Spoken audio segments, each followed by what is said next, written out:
إن الحمد لله نحمده ونستعينه ونستغفره ونعوذ بالله من شرور أنفسنا ومن سيئات أعمالنا من يهده الله فلا مضل له ومن يضلله فلا هادي له ونشهد أن لا إله إلا الله وحده لا شريك له ونشهد أن سيدنا ومولانا محمدا عبده ورسوله أما بعد السلام عليكم ورحمة الله وبركاته and welcome to our Fiqh Hour, which is our Hajj special. And today's topic of discussion is Tazkiyya. Tazkiyya meaning the Ihram of the heart, as I've titled it. Obviously, as we prepare to go for Hajj, we start to learn about the ritual acts of Hajj. And one thing which we hear quite often is this concept called Ihram. And it has the root letters of Haramim, which is also used when we say Haram. And therefore, it's something which sticks in the mind. Usually speaking, usually speaking, that is in reference to something which is prohibited. And we normally connect this prohibition to the clothing that we put on. As the men remove their normal garments and they place on two sheets, white colored garments. Used to be thin cotton type, now it's more of a woolen nature. And this is our understanding of what Ihram is. And I'm not going to go too much into the fiqh because today, again, is not a fiqh discussion, but rather today, again, it's going to be more a philosophical, spiritual discussion. But when we do go into Ihram, so I just want to touch upon this, is when we do go into Ihram, it is recommended that we bathe. It is recommended that we remove any nails that we have.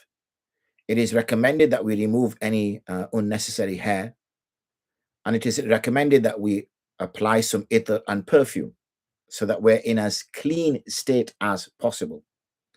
We're asked to make 2 rakats or nafil that we make for the i'tikaf. And after that, we remove the hat off our head, remove any other garment that we're wearing, clothing which is stitched, and then we make the niyyah for ihram. So we're in a physical, pure state. And in fact, the mushrikun went beyond this point of being in a physical purity. What they said was that we're not going to wear clothes at all. So when the mushrikun would make tawaf, circumambulate the house, the Kaaba, they would remove all garments and they would circumambulate in an unclothed state. And the argument was, or the rationale was, that because our clothes are impure and they can never become pure, then we're going to perform tawaf without them. So I guess the intention was good, but the logic was a little bit flawed. Because what about the sins that they commit with the body? What are they going to do? Peel their skins off? So you could understand the rationale and what they were trying to do, but as I said, it was misplaced good intentions. So similarly, we're going to talk about Ihram and the fiqh side and that side, inshallah, in another lecture. Today, our conversation is more about the Ihram of the heart. What do I mean by the Ihram of the heart? Because really, whenever we do an action, the heart is at the core of it. Even if we subconsciously aren't aware, or it's occurring subconsciously and we're consciously are not aware, but the heart is behind it. Every act we do, there is an intention behind it. There is a motivation behind it. There is a driving force behind it. There is something which is kind of encouraging us, or something which is kind of moving us along. And that's really what we're speaking about. Is this, and that's why we refer to it as the heart, okay, which is the motivator, the key thing. Now, as I said, next week and the week after, we're going to speak about the Ihram itself, the physical acts of Ihram. Today, we want to speak about what the heart has to go through. Now, they say children are innocent. And the reason why they speak about innocence, and it's the world which changes the children. Unfortunately, most of the bad experiences that we face them as children. And so, unfortunately, our behaviors change. Okay, our behaviors change. So we will be honest. we will be good, we will be, a majority of us. But because of what we are exposed to, we will unfortunately go in a certain direction. We will start to behave in a certain way because we lose the innocence, we lose the purity of heart. That's how it's described. And we start to become deceitful, and we can go further. We can steal, we can kill, we can, there's no limits to what we can do. And we see that, don't we, unfortunately, when adults, commit crimes, they commit serious crimes, which are so fundamentally wrong against other humans that you think it's an animalistic behavior. But going back to this innocence that we have as children, going back to that point where we have such a blissful view of the world that, everybody's good and everybody's kind and everybody's going to look out for me, and you get out into the world and it's completely different. Now, what happens to people is two things. Either one is that person wants to continue to be immersed in the world, and therefore the world changes him or her. So somebody does wrong to them, they want to now do wrong back. Right? They know that I'm looking like a bit of a simpleton. I'm looking a bit of a pushover. I'm looking a little bit easy. So I'm going to likewise, give back as much as I'm getting. And that, that evilness comes in, vengeance comes in, trying to, and then, what? They kind of go a bit beyond even vengeance, where it's a case of, I'm going to preempt this person doing something, and I'm going to do something wrong to them before they do something wrong to me. And people start to engage like that. Other people, and I know I'm kind of putting in a very polarized view, obviously it's a spectrum. What other people do is they kind of think, okay, they think, okay, you know what, this is something unfortunately that's happening. I don't like it. So I'm going to kind of like isolate myself away from society. I'm going to take a step back. I don't feel comfortable in society, because when I am in society, unfortunately, people behave with me in a certain way. So I've got to respond in equal fashion. And I don't want to do that, because that famous saying is that if somebody is rolling about in the mud and you need to kind of engage with them, then you're going to also have to roll about in the mud, and you're going to get as dirty as they are. So some people take that position. They kind of like take a step back. They think, you know what, this is just too much for me. I don't want to engage in this kind of behavior, because it's not good for me spiritually. It's not good for me mentally, but it's not good for me spiritually. And they kind of dissociate themselves from society completely. So those are, again, polarized views. Okay, the immersion in the dunya, and the other one, which is this isolating themselves from the dunya.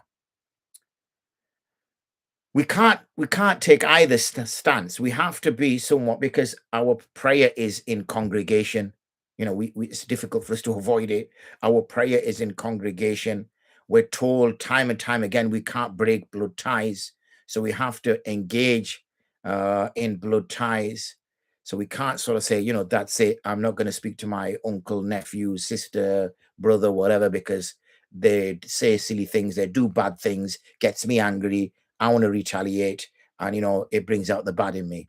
Or something other nature, they're deceitful, they kind of, they try to get that one over me, they try to take something which belongs to me, and then I have to respond in equal fashion, or whatever. Or they speak about my children, or they do this or they do that, and so therefore people kind of feel that I'm going to react in this way, and so they break blood ties. That's what happens. Why do you think blood ties break? Blood ties break because we can't deal with this tension which exists. But the Sharia still advocates, not only advocates, it absolutely imposes that we've got to maintain those ties. So that's a family relationships. There's also that when we are in society or within people, then characteristics where we want to be seen as better than others also starts to come through, because we have a habit of competing with one another. We want to be seen to have been done better than the other person. Okay, we're trying to be seen. Wa alaikum salam. I think you were a bit late today, weren't you, young man? Allah bless you. So sometimes we want to be seen to be better than other people. So what we do is we compete. So first of all, we compete in ourselves, And then if we can't compete in ourselves, then we compete in our spouses, whether it's our wife. We want to have an attractive wife, an intelligent wife, a well-to-do wife, or the husband. We want a good-looking husband. We want a well-to-do husband. We want a highly capable husband. So we start to compete in spouses. Then it goes down to children. Where we start to, I've got 3. How many of you got? I've got 4. Oh, I got 5. And then 3 of mine are huffaz, or 3 of mine have got degrees, or he's going to become a dental surgeon. This one's going to go. We start competing there. Why? Because we want to be seen as the best. Whether we are or not is irrelevant. That's not the point. Okay, that's not the point. We're not necessarily seeking justice. We're not necessarily seeking, what we want to do is whoever is, the best person here, alhamdulillah, may Allah bless you. No, it's a case of saying, I want to be considered as the best. Okay, I want to be considered as the best. And this is what we talk about is with regards to the ego. This is something which is the nafs. The nafs is bringing ourselves to our destruction by allowing us to feel proud and feel arrogance and be constantly praised, even be praised for things that we haven't done. It gives us a little warm feeling inside. It gives us a fuzzy feeling. It makes us feel that we're better than others. It makes us feel that we are superior to others. It gives us that vibe. So there we are, bringing it back to Hajj. There we are making preparations for Hajj, learning the rules of fiqh, making sure that we've got things, we're doing things in the right way. And whenever I speak like this, I'm not trying to undermine the preparation from a practical basis. Quite the opposite. As a scholar, I advocate it, I impose it. What I'm sort of suggesting in today's lecture is to not forget about your spiritual ihram, not to forget the ihram of your heart. Okay, just because we don't discuss it. And the reason we don't discuss it, and you might think, why don't we discuss it? The reason we don't discuss it is because the practicalities that we as scholars can speak about are those which can be observed. Okay, the scholars can only speak about things which can be observed. So when we see that somebody has covered their Kaab, then we'll say, oh, brother, you're covering your Kaab. You're not supposed to cover that. Oh, brother, you've got stitched clothing. You're not supposed to have stitched clothing. Oh, brother, you've got your head covered. You're not supposed to cover your head. Oh, sister, you've got material on your face. You're not supposed to have material on your face. So because we can see things, we are told to judge on what we see. What we cannot judge on is what we can't see. Allah is the judge of what we can't see. But that does not mean that we abandon people to their whims and their inner feelings and say, well, we can't see, so we cannot decide. No, rather, we're not tasked by Allah to go by what a person's internal motivations are. Hence the reason why the ulama, okay, that's hence the ulama focus primarily on the zahir, okay, on the apparent, because they can pass rulings on the apparent. But if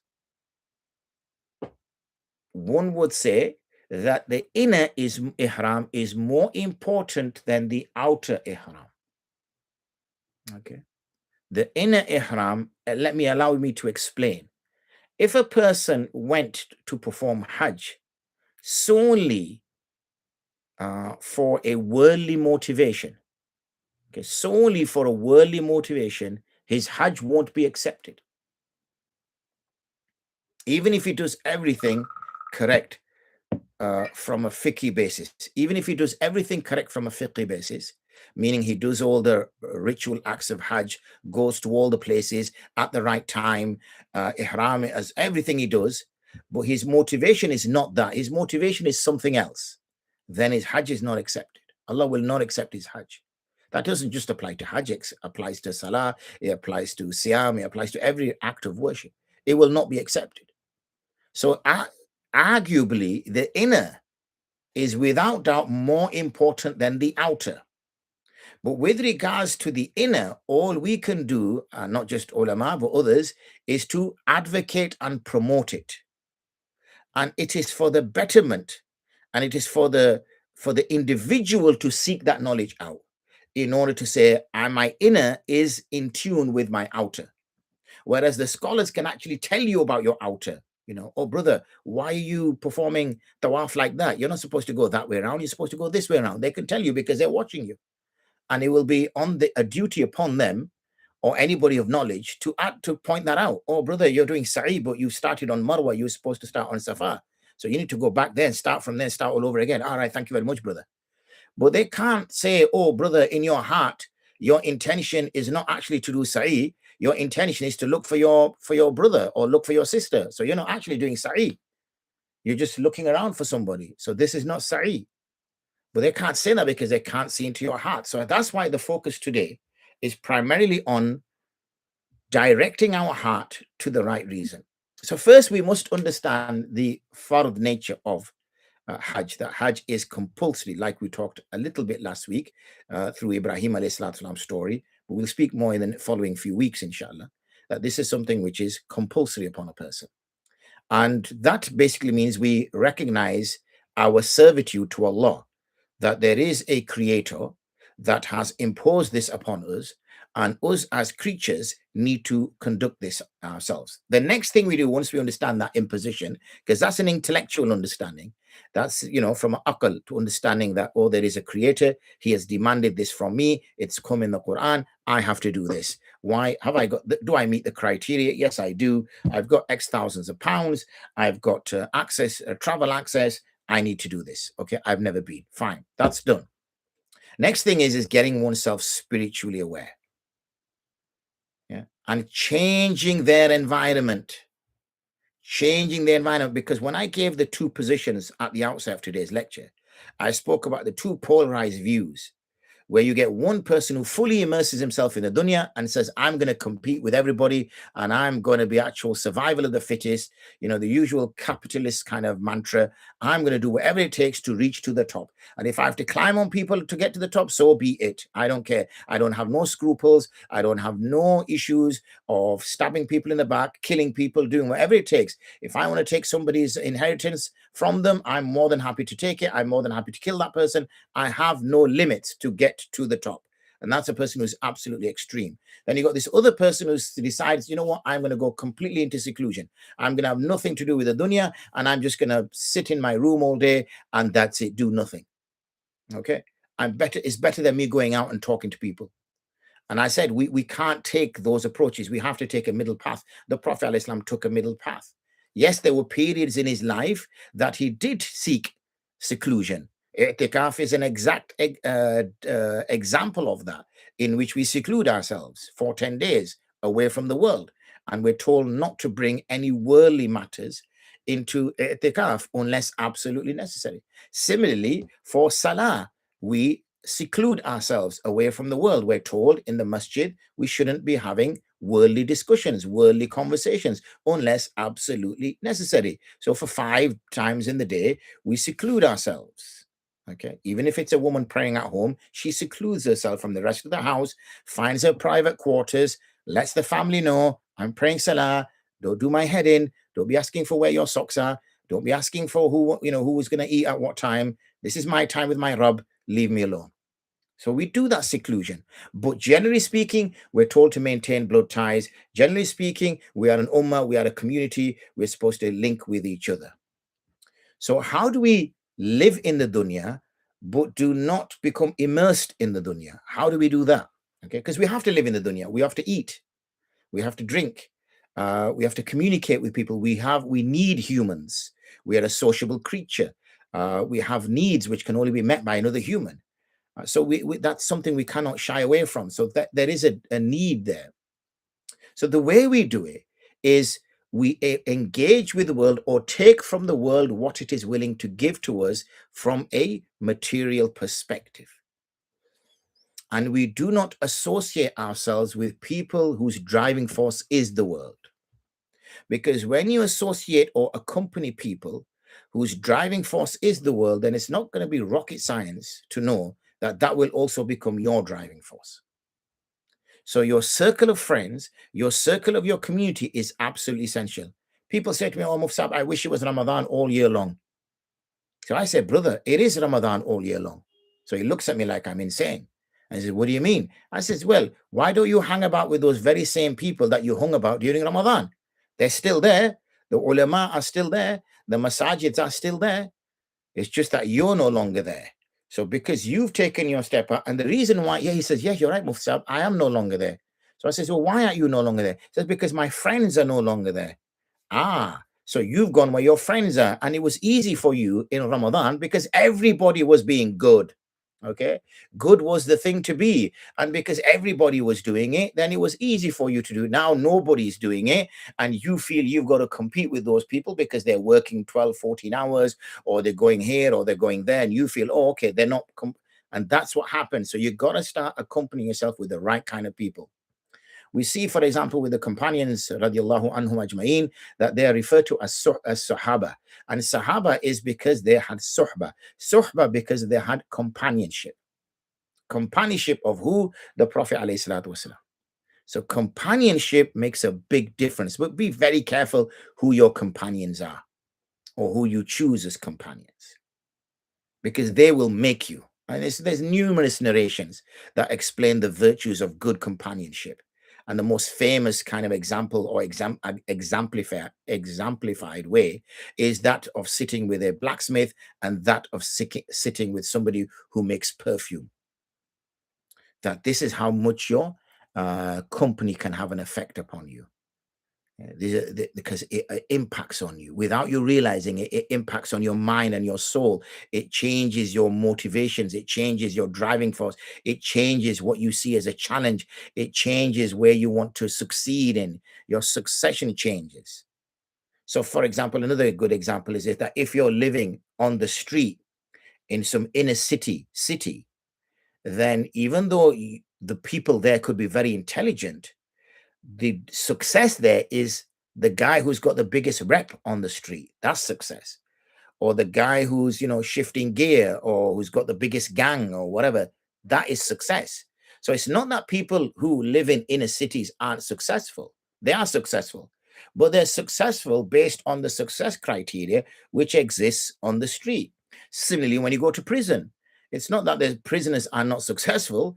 Even the prisoners, according to obviously their abilities, are successful within the criteria that's set there. And if you're living in some posh, well-to-do, middle-class, upper-class society, then you will also succeed, but you've got a different success criteria where you are. And if you're growing in a house of piety, if you're growing up in a house of learning, if you're growing up in a house of ta'aleem and rectifying behavior, then that becomes your success criteria.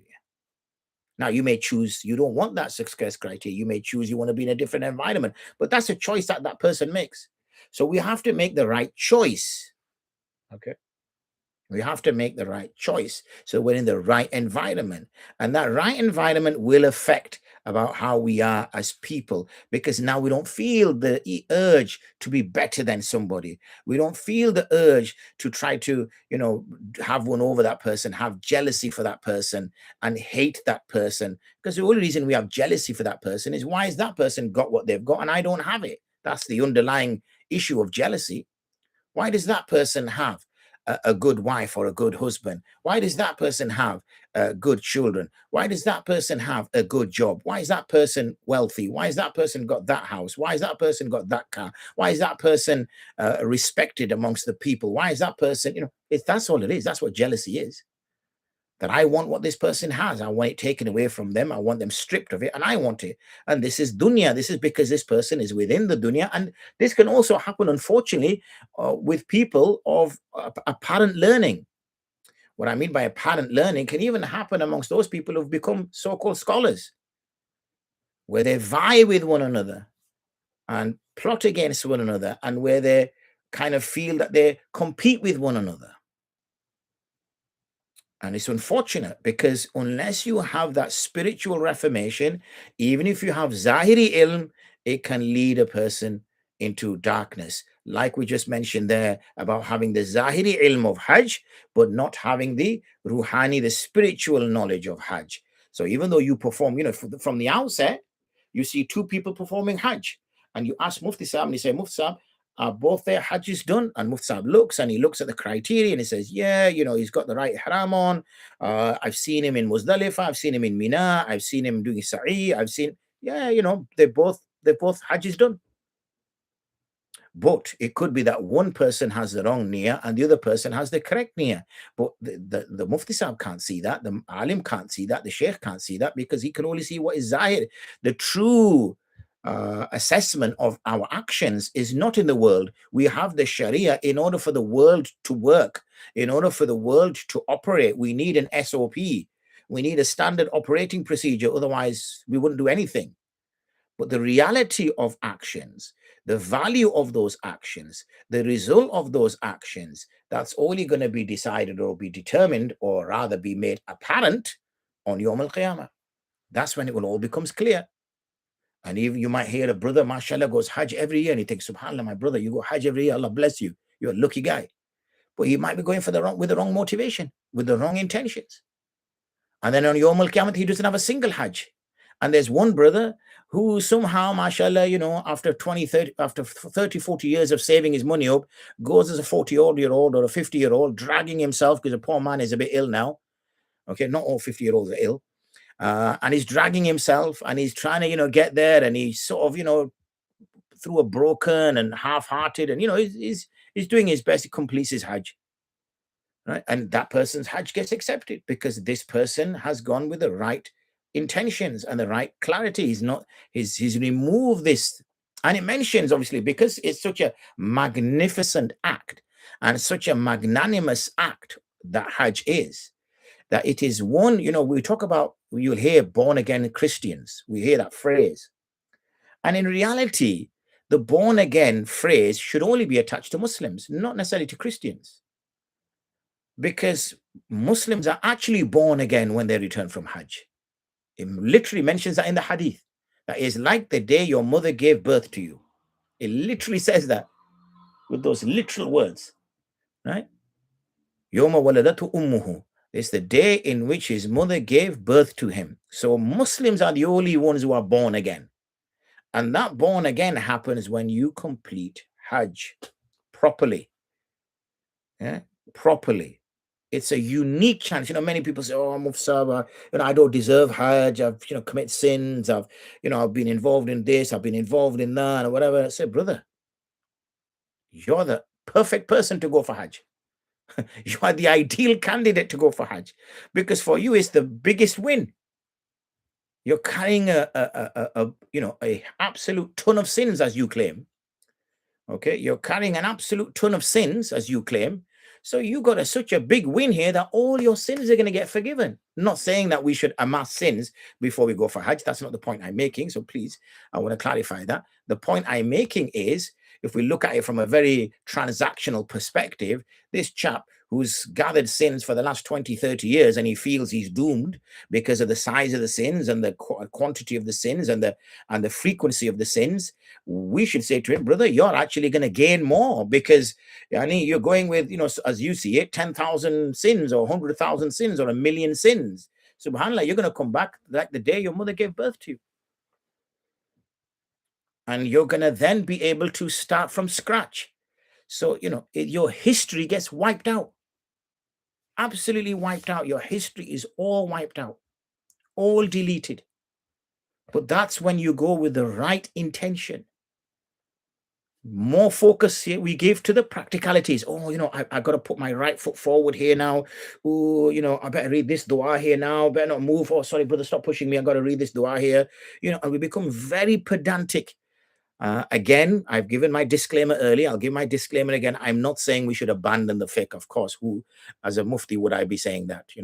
I'd be doing my role of injustice if I was to say that. What I'm saying is that don't forget, if not give more importance and time to your spiritual state. That my motivations, am I going now to come back and conduct myself in a similar way as I did before I went? Some people, engage in certain activities before they go for Hajj. Have you made tawbah? Have you decided that I'm not going to do that ever again? Yeah, it takes willpower. Of course it does. Nothing is easy in life. Getting into Jannah for eternity, it's going to cost a bit, isn't it? It's not going to come free. Okay, getting into becoming a millionaire, it costs a bit. It's not for free. Becoming a billionaire costs a bit, doesn't come for free. So anything that's of value, and obviously we know Jannah is beyond billions. It's whatever number which doesn't exist at the moment. It's a huge thing. So it's going to come at a cost. It's going to come out and it's going to be difficult. It's going to be a challenge. You want a certain physique. You're going to put the time in. You're going to make those sacrifices of what you're going to eat, what you can't eat, what time you go to sleep, how much water you got to intake. You can't have your nice, donuts and your greasy chips and all that. It's a sacrifice you make. Okay, but at the end of it, mashallah, you got a solid physique. You're strong. You've got lean mass, and you're quite happy with what you see. But that takes sacrifice. So similarly, when we're going for Hajj, we got to start putting a plan together that, right, what are my bad habits? What are things that I'm doing which are problematic? What are the things? Let me just write them down. Sometimes it helps us when we write it down. Let me write them down. I engage in this practice. You've got to be very honest with yourself. Thing is, if you can't be honest with yourself before you go for Hajj, then you're already deceived yourself, unfortunately. You've already tricked yourself. And Shaitan's got pulled the wool over your eyes and kind of made certain sins very small in your eyes. Oh, that's not major. Goodness me. Don't add a value to it. As soon as you start value adding on sins, that's already a danger store that you've opened. What you've just got to do is list them. Okay. Not say, oh, this is big, this is small, this is like medium, this is like this is like that. Write them all down and say, right, okay, how do I now, why am I committing these sins? What is the rationale for it? Oh, it's because I hang about with this guy. When I hang about with this guy, he's always saying, oh, come on, let's have a spliff, let's have a cigarette, let's do this. Okay. And when I do that, if there is no struggle, there is no progress. SubhanAllah. Frederick Douglass, what a guy. Good old Freddie. He knew what he was on about. So, if there's a certain brother that you meet, and when you meet that brother, he's always saying, oh, let's go, let's have a smoke, let's do this, let's do that. And I end up with that brother, and then we end up going for a smoke. Well, and I commit that sin, right? Well, there you go. That brother's not good experience for you. That doesn't mean you're making a judgment call on him. You're not saying, oh, I'm better than you. You're saying that brother leads me down that path. Fine. I need to find something to do that. Okay. What happens? Oh, well, I get bored. I go on my phone. And when I go on my phone, I end up, going onto certain websites, and I'm on that website for like half an hour. And then I realize, subhanAllah, what am I doing? And I put my phone down and I feel really bad, whatever. Okay. Occupy yourself then. Why you got so much time on your hands that you can go on your phone? Set yourself something that you got, find out when it is you're going on your phone and give yourself a task to do at that time. So you got to manage it, manage your sins, reduce them. Remember, we hardly any of us, we won't become sinless. One of my famous quotes is that we aren't sinless, but we can sin less. Yeah, we aren't sinless, but we can sin less. Yeah, that's what I thought. It was quite good, isn't it? Alhamdulillah, if I do say so myself. The point I'm making is that we can reduce our sins. Yeah. And how do we reduce our sins? We reduce our sins in terms of the quantity and the quality. And I mean the quality in a negative sense. So quantity of sins that we perform and the quality of those sins. Some are huge mountain of sins. Some are, slightly smaller and slightly smaller still. But, so that's how we've got to tackle them. But it's more the mindset that we have, okay? The direction that we're in. It's the goal that we've given ourselves, and it's the world we've built around us, okay? We build a world around us. When I talk to a few brothers and say, I can't help it, Mufsab, I want to reduce eating, but I catch up with a brother and he says, let's go for a burger, and I go with a burger with him. Maybe that's the issue. Maybe when you're catching up with a particular brother, he's going to take you to a burger joint. But there's so many brothers out there. There's a certain brother you might run into, and he might take you to, to the gym, or he might take you to somewhere to do on the mats or something, where you're MMAing or BJJing or something like that. So there's lots of brothers out there. It depends which social of friends. Or you might go to a brother and he takes you to a masjid, whereas you go to another brother and he's taking you somewhere else. So there are lots of brothers. Yeah, it's not like there's only one brother on the whole planet and then we go to him and he takes us. So like I said, it's where you're going and what direction you're going in. And also, sometimes Hajj is also one of them things, you see, where it's usual for most of us once in a year, maybe not once in a year, once in a lifetime, maybe twice in a lifetime, that you may sit before you go for Hajj. Before you go for Hajj, sit down and extrapolate your life. Yeah. So, this is where I've come from. I'm now 40 years old.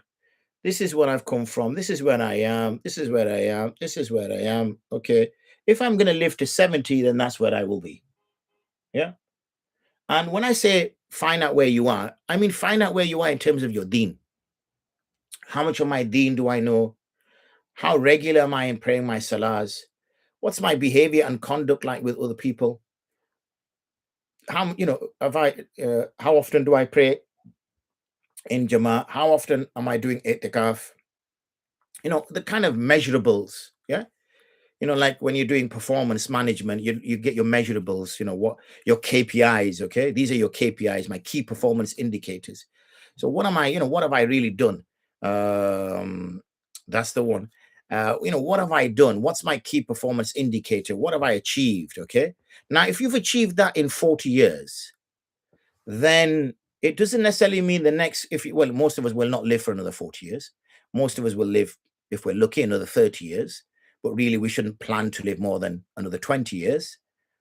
Expect to live to 60.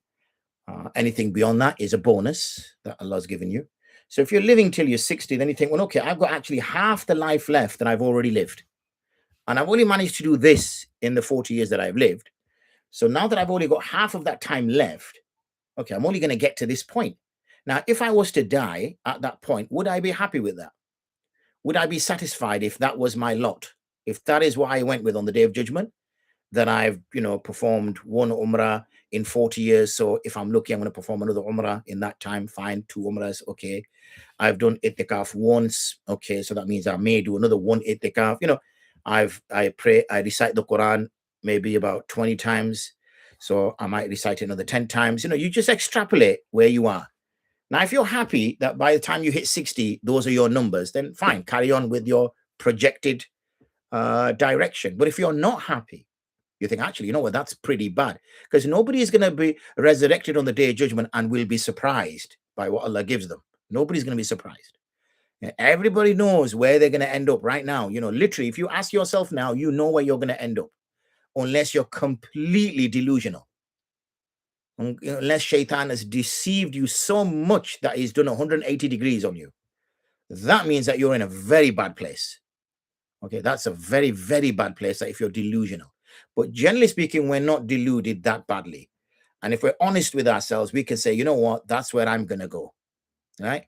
Now, we're not defeatists. We don't say, khair, that's where I'm going to go. It is what it is. I'm just going to carry on plodding along. No. You have 20 years and you can use this Hajj as a time to say, you know what, I'm going to intervene. Right? I'm going to intervene, and I'm not going to allow this progression, but I'm going to intervene, and my progression is going to go that way. Yeah. Those of us who are in education, when we get students and we're working with students and we, get their start result, and parents are always wanting to know, okay, where will my child be at the end of year 11? Or where will my child be in 5 years if they're doing hifz? Or where will my child be? And you kind of project it that this is where they'll be. And obviously, as an institute, you might not be happy with that. As a parent, you might not be happy with that. So then you work on interventions to say, okay, if we give this support, that might happen. If you give that support, that will happen. If they don't do this, that will happen. And we could get him up here.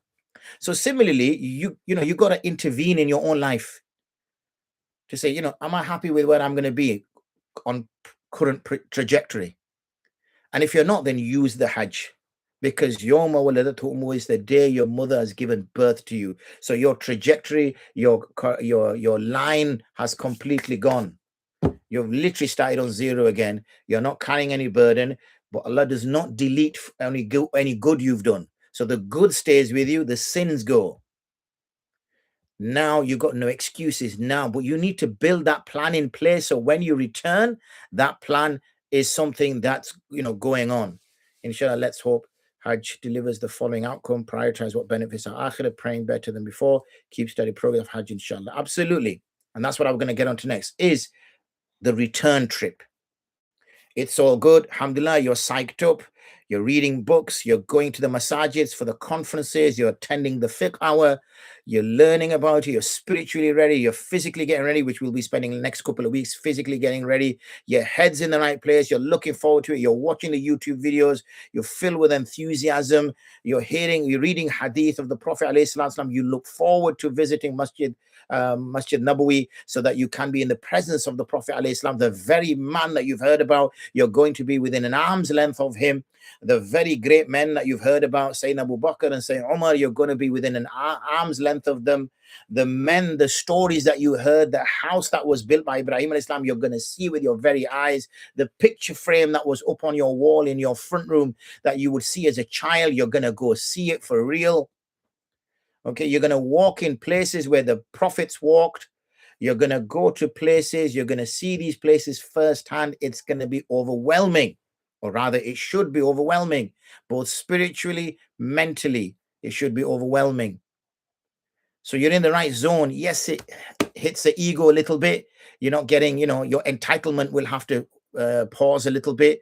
You're not getting fed on time, like you expect when you click your fingers and you go to some fancy hotel. There's a bit of a delay there. There's delays everywhere. So, you need to just bring yourself down a little bit. The world ain't just about you. But when you return, and like when we come out of i'tikaf, and like when we come out of Ramadan, okay, suddenly, somebody asked a question about cold turkey last week. You get a spiritual cold turkey. Yeah? It's if you've done things properly. You get a spiritual cold turkey. You suddenly turn, you're away from that spiritual place, and boom, the world hits you. Okay? Look, people outside asking people to vote. Okay? It hits you. I doubt you can hear it because I've got my earphones on, but it's very interesting. Is it tomorrow's the 7th, isn't it? Sure is. So, we get that kind of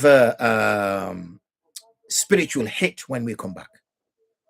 So you need to have something ready to parachute spiritually after Hajj.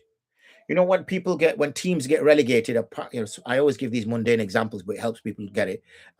Is that when you get relegated out of the Premier League, they parachute the payments, meaning you don't get the same amount of money as everybody else in the championship. Reason being is because you have got contracts with staff that you've already agreed to when you were in the Premier League. And if you still have those same contracts in the championship and you're not bringing in that same revenue, you're going to go bust. Okay, you're going to go bust because you're in a different environment. You come out of the Premier League where there's, you're coming in at the 3rd round for the FA Cup. You're playing against big football teams. So the providers, the Skies and the BTs and the whatever, paying you good money to show your team on TV because they're playing Man U, Liverpool, Arsenal, whatever. So you're getting a lot of revenue. Suddenly you go to the championship and you're playing, I don't know, Reading or something, or Exeter, and where the whole stadium you can only get 10,000 people. So your ticket sales hits, but not only do your ticket sales hit, your TV revenue hits, but you still got the same contract. So what happens is they parachute it so that you can still have a substantial amount of money, even though you're in the championship. So in the same way, we have to spiritually parachute ourselves. We should do it out of Ramadan, but we should also do it when we return from Umrah and also when we return from Hajj, especially for what I call normal people. Those of us, alhamdulillah, who are fortunate in that we are always in that environment. Alhamdulillah, we're not changing our environment. We're always in that environment. For normal people, as I refer to them, we need to make sure that there is, when we come back, a structure in place. Otherwise, you're going to cold turkey. Okay, you're going to cold turkey. And unfortunately, it's a different type of cold turkey, meaning that you will go to something else. Okay, you will go to something else as a spiritual drug because you will feel that there's emptiness and you won't know why there's that emptiness because that itminan has gone, that contentment has gone, that satisfaction with life has gone. There's a kind of not a real understanding of what life's about and what I'm trying to do, and then we'll start to seek it in different things as we do normally in the dunya. So you do need a plan post Hajj. And maybe in the next few weeks, we'll speak about that a little bit more detail. But I think I've spent a great time lecturing. We're going to pick up some questions, inshallah, before we finish off. as we've got 15 minutes to go. So I don't believe there were any questions on the ladies group, but I will just check. Major signs of the hour, al-balagh. Okay, yeah, that's something I'm delivering. Major signs of the hour is a course. So there's nothing here on the ladies. Let's go to the chaps. I don't think there was any questions here. No. Sajid, how are you? You okay? Okay, so let's go to the questions. Right. So that is that. Forwarded as received. I would like to invite a relative over, but they plan to bring their boyfriend or girlfriend. Is it permissible to have them in my house?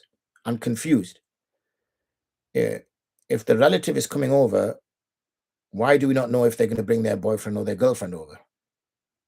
Or do they pick whichever one they want to bring on that day? SubhanAllah. Well, clearly the answer to that would be no, wouldn't it? Because you're only inviting your relative over. You're not inviting whoever they wish to bring with them. Salam of Sab, hope you're well. Wa alaikum salam, I am. Question: during Hajj, many people experience cracked and dry heels due to the amount of walking.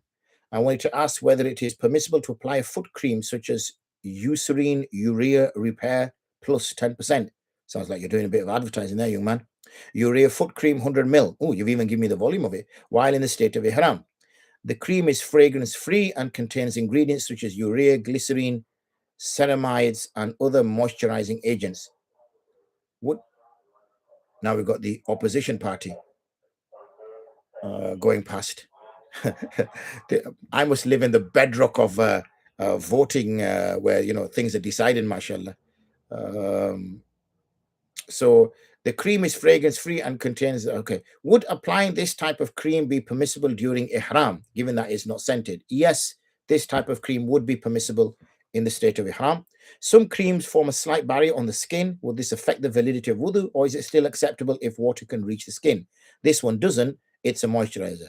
As long as water can reach the skin, then it's absolutely fine.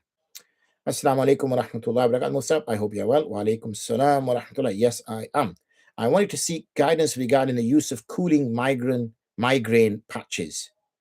These patches are commonly used for relief and typically contain ingredients such as methanol for its cooling effect, lavender oil for its calming properties, castor oil used in adhesive and texture. Would it be permissible to use such cooling patches, particularly in the state of Ihram, considering they contain scented or fragrant substances? Additionally, what is the ruling on using products for congestion relief, such as Vicks VapoRub, eucalyptus oil, or albus oil? I think that's what that says. These are typically used by placing drops onto a tissue and inhaling them for relief. Are these also permissible to use in Ihram, given their strong methanol smell? Another migraine relief is using peppermint oil on the temples. Is that allowed in Ihram? Jazakum khairan for your guidance. I'm assuming by temples you mean the actual head, rather than going to another place of worship. So when it comes, apologies for my sense of humor. Yes, one may use these because these are medicinal in nature. They are not for the purpose of perfuming oneself. Their purpose is medicinal. The perfuming is a subsidiary, incidentary aspect of the item. So yes, they will be permissible to utilize. Obviously, if one can use alternatives, that would be better, but they are permissible. Assalamu Shaykh. Are we allowed to wear a belt like this during Ihram? Okay, so when it comes to Al-Islam belts, one shouldn't wear belts. Okay, because we're not supposed to wear belts, because belts are worn to hold up the Ihram, and therefore they become part of the clothing, and also then they are stitched. So that's one thing we should avoid. Ulama have said in the past that I've heard that, wear a belt, but don't wear it with the intention of clothing, wear it with the intention as a money bag. So I would say we need to be careful when we do these little heelers. Okay, I was having a conversation with somebody late last night about heelers. Now I know we're going off topic a little bit, but for the sake of it, in Hanafi fiqh, we do use heela. A heela is kind of, sometimes it's best described as a loophole that exists, and this was a very good example of a loophole. Okay, and that example of the loophole is that because we're not used to wearing yani a subhanallah, I forgot the word, it's gone out of my head. Um, like a lungi type. What's the word? Anyway, you get my idea. Izhar, subhanallah. Because we're not used to wearing a izhar, we are always scared that it's going to fall down. Okay, that's why we're always a bit paranoid. But we need to learn how to wear an izhar, because you can wear an izhar without a belt, walk around, and it does not fall. I remember the last time I went there, which was quite some time ago. I was in Ihram for like about 10 days. And alhamdulillah, I didn't need a belt, and everything was okay as far as I know. Allahu Akbar. So everything was fine. Nothing fell and all was good. So we should avoid wearing belts. That's what I was saying, because hila is something we need to be wary of. Yeah. Hila is something we need to be wary of. The reason we need to be wary of belts or hila is because there was a couple of Jewish tribes that want obviously in Judaism, in the Sabbath you can't work, and the Sabbath is from Maghrib on Friday till Saturday Maghrib, and you can't do any work. If you know some Orthodox Jews, they won't even press a button on the lift, they'll walk down, and what they tend to do is make sandwiches and put them in the fridge. They can't even press a button on a microwave because that's considered as work. They will literally eat cold sandwiches over the whole day and not make anything, because even using a cooker is working. So what they did was these Jewish tribes noticed, these couple of Jewish tribes noticed, or these people noticed, that the fish seemed to be more available. And this was Allah subhanahu wa ta'ala's imtihan, that they were more available on the Sabbath than they were available through the week. So it frustrated them. It got them annoyed a little bit that subhanAllah, all week we don't see no fish, and then the day we can't fish, they're like literally jumping out at us. They're literally kind of, joking with us and teasing us. So what do?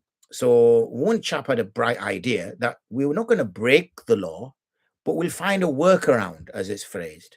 And the workaround they suggested was to put the nets out before Maghrib on Friday, and that's it. Leave the nets. We're not doing any work. We did the nets work before Maghrib, and that's it. We walked away. And then collect the nets after Saturday, okay, Maghrib, which again, we've not worked. And the fish were aplenty. But obviously, Allah SWT did not like that, because the maqsad of the law was that I don't want you benefiting. Well, obviously, I'm paraphrasing that the Sharia was, the law was that they couldn't benefit from fishing on Saturday, which they were benefiting from it. They just found a loophole. They found a workaround. So that's why we have to be very careful with workarounds. I know they exist, and some of our ulama do use them. I prefer not to advocate them unless in absolute extreme circumstances, which I think I can count on one hand, maybe even half a hand, that I may have given a position. That's only because of an extreme. So otherwise, I tend not to. Now you see people just use this generally. Oh, brother, just make the net that you've got a thingy. A money belt, but wear it as a belt. Well, he's telling you, he's actually telling you it. He's saying wear it as a belt, but make your intention that it's for carrying your money. But intention is not what you tell yourself. It's not, okay, make this intention. Intention is why you're doing it. That's what an intention is. It's not something you consciously say to yourself that, oh, I'm make this intention. Intention is what you feel. It's your motivation. It's what you're doing. So, we have to be careful. But anyway, let me give you this general rule that if you wear something that is stitched, then it's a problem. But if it's another purpose that you're wearing it for, then it's not clothing. As long as it's not clothing, even if it happens to be stitched, then it's okay, right? A money belt is not clothing. A money belt is something to hold your money in. So even if it happens to be stitched, it's not a problem. But if you're really playing, with your mind, and you're really wearing it as a belt, but you're telling yourself, no, tell yourself it's not a belt. Okay, it's not a belt. That's fine. But really, it's a belt, then, who you're playing with. Allah knows. Okay, so let's leave it at that. Respected Mufti Sahib, Jazakallah khairan for your detailed response. Detailed response about what? Yes, this is about, I've also read the article on minutes to sunset explanation, https://www.wifaqululama.co.uk/minutes to sunset/ and understand the reasoning of refraction and the need to add time after sunset, ... However, I wanted to ask, if refraction can delay the perceived sunset, does this also affect the period before sunset or sunrise? In other words, masjids are now emphasizing that Fajr should be completed 5 minutes before sunrise time. Given, does refraction mean we should also be adding a safety margin before sunrise, as the article does not say you need to add a buffer before sunrise? Or is the ruling only relevant after sunset? If so, why are masjids emphasizing completing Fajr 5 minutes before sunset? Jazakallah khair for your advice. Excellent. Okay. So the article which the esteemed colleague points to discusses sunset time. And the reason why the article discusses sunset time is because there is a salah associated ba'da maghrib, yani after sunset. Okay, there is a salah associated with that. And because people were praying that salah a bit early, that's where the whole research came. Now, hold on, hold your horses. We could potentially be praying salah at sunset time, not after sunset. Hence, the focus of the research is on there, right? That's why it's on, the conversation is primarily on there. There is no salah associated in and around sunrise. Okay, there is no fard salah associated in and around sunrise. There is a salah associated with in and after sunset. That's where the research is. From a physical perspective, conceptually, refraction occurs at both sunset and at sunrise. It cannot logically, physically occur only at sunset and not at sunrise. Makes no logical sense whatsoever. It would be scientifically bonkers to say it happens on that horizon, but it doesn't happen on that horizon. When we look up at the sky, we are not looking through a lot of sky. Okay, when we look up at the sky, there is not much sky atmosphere that we're looking in. But when we look across the horizon, then we are looking across a lot of atmosphere. Okay, and looking at that horizon is equally the same as looking at that horizon. So when I'm looking for the sun to set, I'm looking at that horizon. And because of refraction, I will continue to see the sun setting, even though according to the HMNO data, the sun has set. Why? Because the perception that light bends, which light does, and if you want to see whether light bends or not, take a spoon and put it in a glass of water. You'll find that even though according to physical scientific data, the sun has set, that does not tally with observational data. Observational data will tell you you can still see the sun even though it's saying it's Maghrib time. Reason being is because light curves when you're going through another medium. And only 5 minutes at least after will the sun disappear. Similarly, if I look across at that horizon, I will start to see the sun 5 minutes before it says sunrise on the actual calendar. And I'll say, oh, that's strange. It says 4:39 sunrise time, and I'm actually seeing it at 4:34.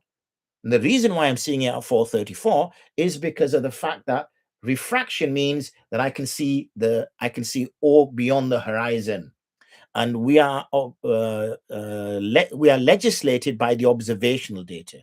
So therefore, what needs to happen is that for both the Fajr start time, the sunrise time and the sunset time, so we add 5 minutes to the sunset time and we subtract 5 minutes from the sunrise time. And I've been trying very much, Usman, to get this through to the app people, and I'm at the moment hitting a bit of some resistance from maybe one individual as such, which we will discuss off air, that is not being incorporated into the app, even though I'm hitting my head against a brick wall repeatedly to say the app needs to reflect that, because the app, unfortunately, currently does not reflect that, and that is incoherent, that is incorrect, and it goes against the advice of the ulama. Okay, next point. Salam Musab, hope you're well, inshallah. On the back of this question, on the back of the question that was just asked. When is the latest time for Fajr or Asr is valid up until? The official sunrise sunset time or the timetable which is up to 5 minutes after? The timetable which I've just elaborated on. The timetable whereby Asr should be, Asr technically can be prayed up until that. But remember, the sun, the last 5 minutes, the sun is still setting. It's not that the sun sets instantaneously, and it's not like the sun rises instantaneously. And that's the reason why we say you can't just say, oh, Maghrib's at 4:39, so I can quickly get my, 4:38, start praying Salah. The sun has, the sun is setting over. If you've ever watched a sunset, okay, the romantics amongst you that take your wife or your husband and you watch a sunset on a late evening, it doesn't happen like, it's not like in a cartoon where you used to watch it as a cartoon and, the sun will be out and then boom, the sun will drop and it'll be sky. It takes like several minutes for the sun to set. And likewise, if you've ever seen a sunrise, it's not like it's pitch black and then suddenly, boom, a sun appears in the sky. It takes time. Okay. It looks like we have not been having fiqh hour for a while. Well, that's incorrect, sir, because we've been having fiqh hour every week. So maybe you're not following it properly, sir. And that's even worse because this is a student of mine. So the next time we have class, I'm going to be giving him what for. That's all I'm saying. You best be ready, sir. I won't give his name so as not to embarrass him. Okay, well, if you're on the group, you'll see his name. So here, inshallah, let's hope we've done that one. Sorry, Jimuf Saab, your duas, how are you? So I'm very well, thank you, Sajid Bhai, mashallah. I hope all is good with you. I will be visiting Batley again on, your connection is unstable, goodness me. Please wait while we reconnect you. I'll be revisiting again this weekend, inshallah, on the 10th. Okay, so I'll be there with you on the 10th. Well, I won't be with you personally, but I will be in Batley on the 10th. Okay, that brings us to an end. It brings us to past our hour mark as well. We don't want to give you too much work, mashallah. We don't want to take up too much of your time.